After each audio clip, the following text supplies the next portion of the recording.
এদের মেইন কারণটাই ছিল আমার হাজব্যান্ডের পরকীয়া। যে পরকীয়া নামক ব্যাধিটা বাংলাদেশে এখন ট্রেন্ডিংয়ে আছে।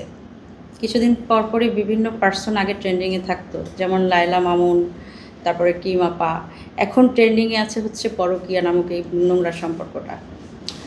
তো যেহেতু আমি এ ধরনের সম্পর্কে নিজেও জড়াইনি, সো আমার এ ধরনের এক্সপিরিয়েন্স নেই। তবে আমার মতে বিবাহ হচ্ছে একটা পবিত্র সম্পর্ক। এই সম্পর্কে আবদ্ধ হওয়াই উচিত অনেক চিন্তা ভাবনা করে। কারণ আমরা যারা মুসলিম, আমরা বিয়ে বিয়ে করব, আমাদের সংসার হবে, বেবি হবে, ঠিক আছে। কিন্তু এটা মাথায় রাখতে হবে যে পরকীয়া নামক এই নোংরা সংসারে জড়িয়ে একটা নারীর লাইফ নষ্ট করা বা একটা বেবিকে তার বাবা মা থেকে আলাদা করা। আমি তো অ্যাজ এ আর্টিস্ট আমার প্রেক্ষাপট থেকেই বলি না, দেখেন আমার ক্যারিয়ারটাতে আমার যতটুকু সম্মান ছিল, ইনস্ট্যান্ট একটা ছোট্ট একটা ভিডিওর জন্য সব সম্মান কি আপনাদের সামনে নষ্ট হয়ে যায়নি? আমি কি মাথা নত হয়নি? আমার মাথাটা কিন্তু হেড হয়ে গেছে সবার সামনে। আমি আজকে 17-18 বছর যাবৎ বিভিন্ন সামাজিক সংস্থার সাথে জড়িত, সমাজ কল্যাণমূলক কাজের সাথে জড়িত। আমি লায়ন্স ক্লাবের অনেক সিনিয়র মেম্বার। আজকে 17 বছর যাবৎ আমি মানুষের সেবা করেছি। এটা কিন্তু কারো ডোনেশন নিয়ে না। আমি গান গিয়ে 2 টাকা ইনকাম করতাম, ওখান থেকে 1 টাকার বেশি আমি গরিবদের মাঝে দান করতাম, চক্ষু মানুষের সেবার জন্য নিয়োজিত থাকতাম। ইভেন লায়ন্স ক্লাব যখন পুরনো বিল্ডিং ছিল, তখন ওখানে লিস্টে আমার নাম ছিল প্রথম জুনিয়র ফিমেল ডোনার হিসেবে।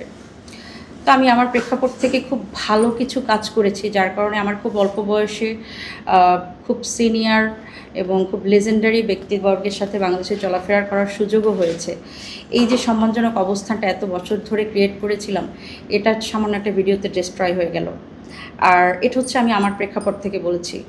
তো নট অ্যাজ অ্যান আর্টিস্ট, একজন গৃহিণী বলেন, একজন খেটে খাওয়া নারী বলেন, একজন চাকরিজীবী বলেন, একজন ব্যবসায়ী নারী বলেন, যখন তার লাইফে পরকীয়া নামক এই নোংরা বিষয়টা ঢুকবে, প্রথমেই তার মানসিকভাবে সে বিধ্বস্ত হয়ে পড়বে, শারীরিকভাবে আস্তে আস্তে অসুস্থ হয়ে যাবে, তার বাচ্চার ফিউচার, ক্যারিয়ার সব কিছু ডিস্ট্রয় হবে, সংসারে অশান্তি হবে। একটা পর্যায়ে একটা মেয়ে মানুষ বা একটা ছেলে মানুষ একাকিত্ব বরণ করে নেয়। যেমন দেখেন, আমার হাজব্যান্ডের পরকীয়ার কারণে এত বড় একটা কষ্ট পেয়েছি। সবার আগে আমার সম্মান চলে গেছে। আর শিল্পী হিসেবে সম্মানটা অনেক বড় ইম্পর্টেন্ট। আমরা শুধু টাকা কামাই না, আমরা সম্মানও কামাই। হ্যাঁ, তো এটা চলে যাওয়াতে আমি নিজেই ব্যক্তিগতভাবে, মানসিকভাবে অনেক চিন্তাভাবনা করে ডিসিশন নিয়েছি আমি আর লাইফে কোনো রিলেশনশিপে জড়াবো না, বিয়ে শাদিও করবো না। এটা আমার ব্যক্তিগত পছন্দ। জানি হয়তো অনেক কথা বলবে, এবং এটা কখনোই চেঞ্জ হবে না।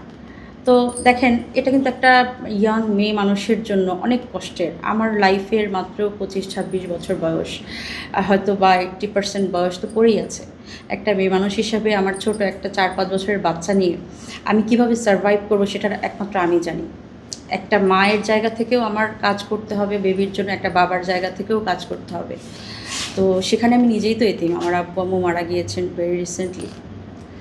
তো আমার কষ্টটা আমার কাছে, প্রত্যেকটা প্রফেশনে থাকা প্রত্যেকটা নারী বা প্রত্যেকটা পুরুষের কষ্টটা তার প্রেক্ষাপট থেকে আলাদা। আর এই পরকীয়া নামক এই যে নোংরা সম্পর্কটা, এটা এত ব্যাপকভাবে বাংলাদেশে ছড়িয়েছে এবং এর যথেষ্ট কারণ আছে। প্রধান কারণ হচ্ছে মোবাইল, ইন্টারনেট, বিভিন্ন ডিভাইস, যেগুলোর মাধ্যমে সামাজিক যোগাযোগ মাধ্যমগুলোতে এত ইজিলি মানুষের বউয়ের বান্ধবীর বান্ধবী, ছোটোবেলার বান্ধবী, দেশের বাইরে ফরেনারদের সাথে যোগাযোগ করতে পারছে, যে যোগাযোগ ব্যবস্থাটা আগে কিন্তু এতটা স্ট্রং ছিল না। তো এই ফেসবুক, ইউটিউব থেকে আসলে খুব একটা কিছু হয় না, কিন্তু ফেসবুক বিশেষ করে এই ইন্টারনেটের মাধ্যমে যেই যোগাযোগ মাধ্যমগুলো তৈরি হচ্ছে, অনেক ডেটিং অ্যাপ আছে, এইগুলোর কারণেই কিন্তু মূলত পরকীয়াটা বেড়ে গিয়েছে। আর আরও একটা কারণ হচ্ছে, দেখেন, আমরা মানুষ কষ্ট পাই, কাছের মানুষ মারা গেলে কষ্ট পাই, শরীরে আঘাত লাগলে কষ্ট পাই, কিন্তু ফিলিং কিন্তু অনেক বেশি জোরালো পরকীয়াতে কষ্টটা পেলে। এটা যার লাইফে ঘটেছে সে বুঝতে পারবে। আপনারা কিছুদিন আগে হয়তো দেখেছেন যে আমার একটা ভিডিও আমি ফেসবুকে নিজে আপলোড করেছিলাম যে আমার গলা থেকে, মুখ থেকে অনবরত রক্ত পড়ছে। বেশি দিন না, মাসখানেক আগে একটা ভিডিও। তো আমি এটা মেডিকেল রিপোর্ট আসার পরে ডক্টর বললেন যে আপনার কোনো ফিজিক্যাল কোনো প্রবলেমের কারণে ব্লিডিং হয়নি, আপনি সুস্থ। তো পরে একজন সাইকিয়াট্রিস্টের সাথে এই বিষয় নিয়ে আলোচনা হচ্ছিল। তো ওনারা মিলে বললেন যে আপনার প্রচণ্ড মানসিক আঘাত থেকে হার্টের ব্লাড ভেসেল ছিঁড়ে গিয়ে আপনার ব্লিডিং হয়েছে। তো দেখেন অনেকে অনেক রকম কষ্ট পায়, আমার তো বাবা মাও মারা গেছে, তাতেও আমি কষ্ট পেয়েছি। কষ্টের লেভেলটা কতটা স্ট্রং হলে একটা মানুষের হার্টের ব্লাড ভেসেল ছিঁড়তে পারে, কতটা জোরালো আঘাত হলে।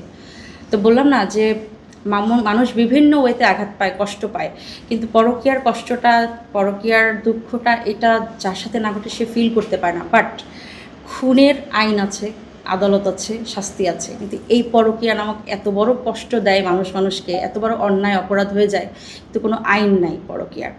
তো এখন রিসেন্টলি শুনলাম যে পরকীয়া বিষয়ক আইন তৈরি হচ্ছে, বিয়ের পরে বিয়ে করলে আইন তৈরি হচ্ছে। এর সত্যতা কতটুকু এবং সত্যতার প্রমাণ আমি এখনও ক্লিয়ার না বিষয়টা। তবে আমার যেটা ব্যক্তিগত মতামত যে পরকীয়া বিষয়ে খুব শর্ট টাইমে বিচার কার্য পরিচালিত হয়, দ্রুত বিচার ট্রাইব্যুনালের মাধ্যমে, লাইক 1 উইকের মধ্যে এই বিষয়ক কোনো যদি কমপ্লেন পায়, তো এগুলো শনাক্ত করে এগুলোর শাস্তি দিয়ে এটা আইনের আওতায় আনা উচিত।